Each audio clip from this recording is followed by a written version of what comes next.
Why are you not a Christian? Because I see no evidence whatever for any of the Christian dogmas. I've examined all the stock arguments in favor of the existence of God, and none of them seem to me to be logically valid. Do you think there's a practical reason for having a religious belief for many people? Well, there can't be a practical reason for believing what isn't true. That's quite, at least I rule it out as impossible. Either the thing is true or it isn't. If it is true, you should believe it, and if it isn't, you shouldn't.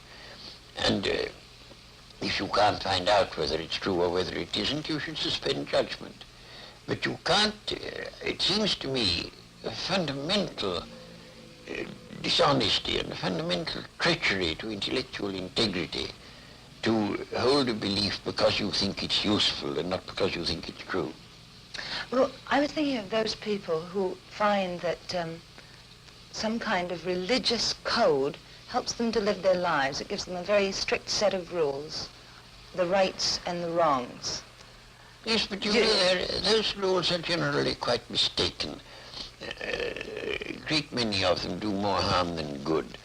And they would probably be able to find a rational morality that they could live by if they dropped this irrational, traditional, taboo morality that comes down from savage ages. But are we, perhaps the ordinary person, perhaps isn't strong enough to find this own personal ethic? They have to have something imposed upon them from outside.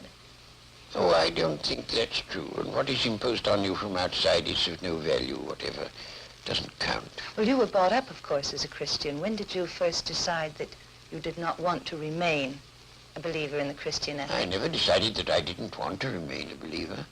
I decided between the ages of 15 and 18, I spent almost all my spare time thinking about Christian dogmas and trying to find out whether there was any reason to believe them.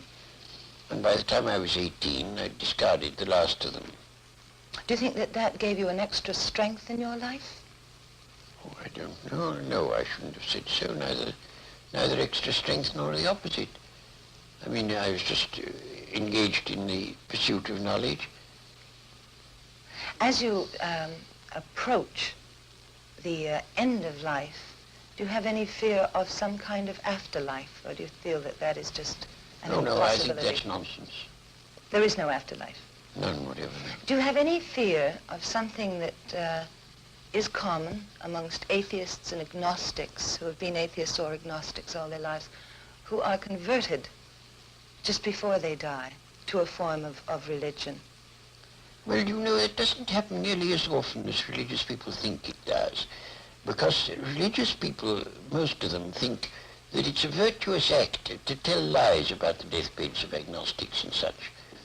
As a matter of fact, it doesn't happen very often.